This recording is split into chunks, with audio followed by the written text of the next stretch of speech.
What's up? What's up? Powerhouse Mentality family. So I'm going to give it a couple minutes, get some people in here. Kane's going to start barking because that's what life is like when you have a Great Pyrenees. They just bark for no damn reason. And you know, it's funny because I feel like one day he's going to bark at something like an intruder, but I'm not going to know because I'm going to think he's just barking because he's being stupid.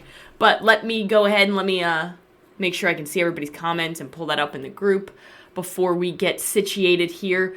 And tonight's topic, guys, is a good one. It's one of my favorite topics. And if you are from the Hidden Summit family, because I know a lot of you are, myself and Coach Brooke hosted a webinar on this exact topic, which is cardio versus resistance training, mostly focusing on the resistance training aspect of it, because the resistance training aspect of this journey is extremely crucial for sustainable fat loss, but also longevity, because I know that not every single person who's in this group is interested in fat loss. For example, I am not interested in fat loss. Not every single person. So we got a little bit of backtrack. So for example, I'm not interested in fat loss. Am I interested in building more muscle? Correct. Which will inevitably create fat loss because my body will recomp. Kayla also dropped in the comments that Nathan and her, which is her husband, are considering adopting a Great Pyrenees. Now, Kayla, I'm going to give you some advice. One, do it, because honestly, they are the best dog ever. They are so good, so kind, so gentle, so good with kids too. But they do bark, they like to dig, and they are just strange creatures. The best way to describe a Great Pyrenees is that they are the most stubborn breed. If there's nothing in it for them, they most likely will not do it. So just keep those things in mind. But Stone and I actually talk about all the time when we get more land. Sorry. When we get more land, when we move to Texas, Montana, wherever the fuck we end up going, we want to have multiple Great Pyrenees. But right now, we just don't have room for multiple Great Pyrenees. So we're going to keep it at one. But highly recommend getting a Great Pyrenees if you have the means to get one, because they are fucking giant. However, guys, let's get into the topic of tonight. So cardio versus resistance training. So before we get into the battle of the two, I want to just start off by saying that cardio and resistance training are two tools. Two tools that both have benefits. Two tools that can be used to improve your life. So I don't want somebody to think like, oh no, I'm doing this wrong. It's not I'm doing this wrong. It's how can I become more efficient and work smarter, not harder, right? Because we're all about working smarter. We want to work hard, but we also want to work so that we can get the results that we want. That's the key here. So first, before we get into the whole versus and we go into like a Super Smash Brothers moment, because that's what I think when I think of the word versus. Let's get into the benefits of both, because there are benefits to both cardio and resistance training that you guys should be aware of. I'm sure you can probably conclude what those are, but cardio, heart health, helps to build stamina and endurance. So if you're somebody who wants to be an athlete, then doing cardio is going to be essential for building up your aerobic capacity, all right, which is your ability to really endure. It's also going to help with immediate calorie burning. So what I mean by that, and there is a caveat to this, what I mean is that you are going to burn more calories doing an hour of cardio versus doing an hour of resistance training. That is a fact. However, the caveat would be that you are going to burn more calories over time because of the metabolic boosting effects that you're going to get from resistance training, which you will not, I repeat, will not get from cardio. So let's get into it. Resistance training benefits before we get into it. It helps with increased metabolism, because resistance training, you break down muscle when you train, you're going to build it back up in the recovery process. That means you're going to build muscle, which means you're going to increase the amount of calories that you burn at rest because you improve your metabolism. Because muscle is the only tissue in your body that actively burns calories. So somebody who's 100 pounds and somebody who's also 100 pounds, however, the person on the right has more muscle than the person on the left, the person on the right is going to burn significantly more calories just doing nothing versus the person on the left. Keep that in mind. The more muscle you have, the more calories you burn at rest, which is key for combating the sedentary lifestyle that a lot of us live working our typical jobs.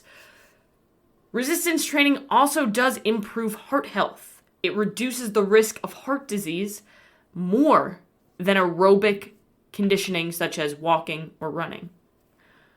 It's also going to improve bone density, which is going to help with long-term benefits against osteoporosis.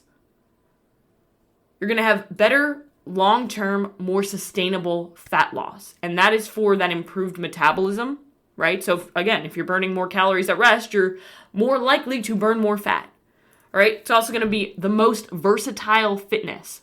What I mean by that is that you can really adapt it so that anybody can do it at any level.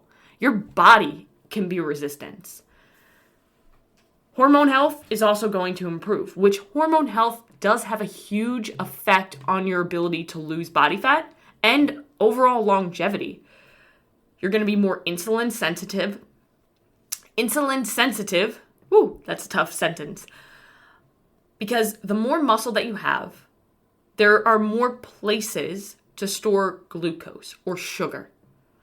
Meaning that you're going to be more efficiently able to use that stored glucose as energy, meaning you're going to use carbs more efficiently as energy, and you're less likely to store them as body fat. Okay? Now, you know the benefits of both. So, let's talk about how you earn results through your training. Obviously, nutrition is going to be a completely different thing, but we're talking about training right now. So, you have to apply an appropriate amount of stress to the body. You then get an adaptation, which equals results. I don't know why it keeps throwing thumbs up. I'm literally just doing this. Anywho, appropriate amount of stress that you apply through the exercise, whether it be cardio or resistance training, your body adapts because our bodies are adaptation machines, and then you get results. However, cardio and resistance training, like I said earlier, are two completely different tools, meaning that they come with two completely different adaptations. So cardio's adaptation, let's think about it like this. Your body wants to become the most efficient machine that it possibly can. So when you're doing cardio, your body has a focus on efficiency. Cardio is going to train you for stamina and endurance, and it's going to teach your body to become more efficient at that activity. So say you're running all of the time. Your body's going to do whatever it takes to become more efficient at running, which means that it's going to adapt to use less energy for the same amount of work. For example, say you burn 300 calories doing a 3-mile run. As your body adapts over time, the more you do this 3-mile run, the less energy your body requires to do the same amount of work, meaning the less calories you burn doing the same activity. This also goes into less muscle. So excessive cardio, especially with calorie restriction, which is usually when the two go together, usually people who are doing excessive cardio are also doing excessive calorie restriction, that leads to muscle reduction. Now, muscle requires a lot of energy to maintain. So if your body is trying to become more energy efficient, it's going to tear down muscle because it's taking up energy that it doesn't want to be used there. It wants to be used in other places. Now, your body's going to adapt to be energy efficient for cardio. It doesn't need muscle for that, right? Because it wants to use as much energy as possible for that cardio. Now, that example, you could look at a sprinter versus a marathon runner. If you look at a marathon runner's physique, they don't have a lot of muscle on their frame. If you look at a sprinter's physique, they have a lot more muscle on their frame because there's a lot less volume of long cardio bouts versus the marathon runner. Now, if you have less muscle, that means that your metabolism will inevitably slow down, which is never a good thing, right? And number 3, the third adaptation is that your body is going to adapt very quickly to this. So it's shown that your body can adapt in as little as 2 weeks to a cardiovascular form of activity, which means that the effectiveness for fat loss is going to diminish pretty quickly, and then you can stall. So what happens here is, okay, I'm running 3 miles a day every single day, and I'm seeing results for 2 weeks. Then my body starts adapting. Then all of a sudden, I have to increase to 4 miles a day. Okay, cool. 2 weeks later, shit, I'm stalling again. So I have to do 5 miles a day, or I could just reduce the amount of food that I'm eating. But then you find yourself stuck in that cycle. And it gets to the point where I can't do any more cardio sustainably, or I can't eat any less sustainably. So then you kind of fail, or you just remain in this cycle of hell, which most people don't remain there. Now, resistance training gives a completely different adaptation, and this is important to note for results. Resistance training is going to help to build muscle because you apply the stress of the resistance training of lifting weights. It's going to break down the muscle during the workout, and your body is going to adapt to build back up that muscle stronger so you can handle more stress. So you're building muscle, which again, it burns more calories at rest. Building muscle also helps with hormone balance, which we spoke about, and improving insulin sensitivity, which is an equation for fat loss and longevity. All right, second thing, improved strength and improved bone density, making the body more resilient, long-term benefits for longevity and metabolism, and you're less likely to get injured. All right, so if you're less likely to get injured because your body's more resilient and stronger, then you're going to be more likely to be consistent with not just your nutrition, but also with your training.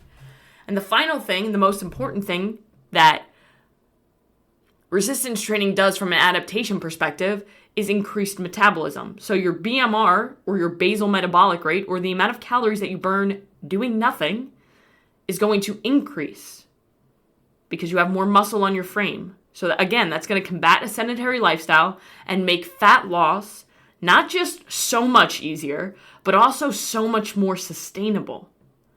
All right, so I want to bring it all together and kind of throw a summary at you guys because I know that was a lot. And you're like, adaptations, oh my God, hold on. Let's summarize it all. So resistance training is going to burn less calories in the session compared to cardio, but with resistance training, because of the metabolic boost that you get from building muscle, you're going to burn more calories over time, making fat loss more sustainable.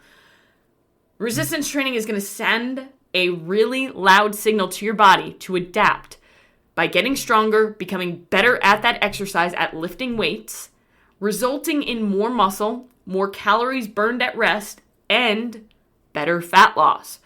Now, cardio is going to send another signal. It's going to send a loud signal to adapt to become more efficient at that activity. For example, running, to become more efficient at running. And over time, you're going to burn less calories because your body's becoming more energy efficient. You're going to tear down muscle because that's going to make you more efficient at running. And that's going to lead to a slower metabolism. Plus, you do not get the same metabolic boost from cardio that you do from resistance training because cardio does not build muscle. So, cardio and resistance training, two great, incredible tools. But if you are only doing cardio as the sole focus for your fat loss, it is a fantastic way to fail. Straight up. But I love cardio, so fucking do what you love. But include resistance training. Make sure you're fueling your body appropriately because that's usually what most people do. Right? Cardio is like Netflix. It's great in small bouts. But then when you start fucking binging on it, it starts to become a problem. All right? Most people don't do the appropriate amount of cardio. They usually just do too much, and then they undereat so significantly. They burn through muscle, and then they just stall. And they slow down their metabolism. So think of cardio as the icing on the cake of fat loss, which is kind of strange because when you're thinking of fat loss, you're probably not wanting to think about cake. But hear me out. Cardio is the icing on top of the cake of fat loss. But the cake is resistance training, sleep, and nutrition. So if you're trying to put icing on a cake, but you haven't even fucking baked the cake yet, that's a problem. All right? That's a problem. So when it comes to cardio, I want you guys to think walking is one of the best cardios for fat loss. And it is because it's sustainable, it's easy to fit into your day. It's not a lot of stress on the body, and it doesn't increase your appetite significantly. So the way that I like to approach this for my clients is to have them train 3 to 6 times a week, depending on their schedule, depending on what's sustainable, depending on their level of fitness and their goals, and how much stress they have in their life. That's a key thing, because if you're applying too much stress, the adaptation's not going to happen, and there won't be results. There's a bell curve to training. You're doing well, you're at the tippy top, and then all of a sudden you do too much, and then you start to get detrimental effects or negative effects. So when I look at this for my clients, 3 to 6 days a week resistance training, depending on a lot of different factors and depending on the individual, and then having them walk 7,500 to 10,000 steps a day, because that has been shown to have the most improvements for health and reduce mortality. So if you guys have any questions when it comes to cardio and resistance training, or if you're somebody who has absolutely no idea where to start when it comes to resistance training and cardio and training as a whole, I am accepting clients for the month of June. I am taking 5 people on for the month of June. I program for you individually, depending on what your goals and what your needs are, and we work through literally everything. So if you guys need anything at all, let me know. But other than that, make it a great day. Enjoy the rest of your Memorial Day here in the States and crush this week. See you guys.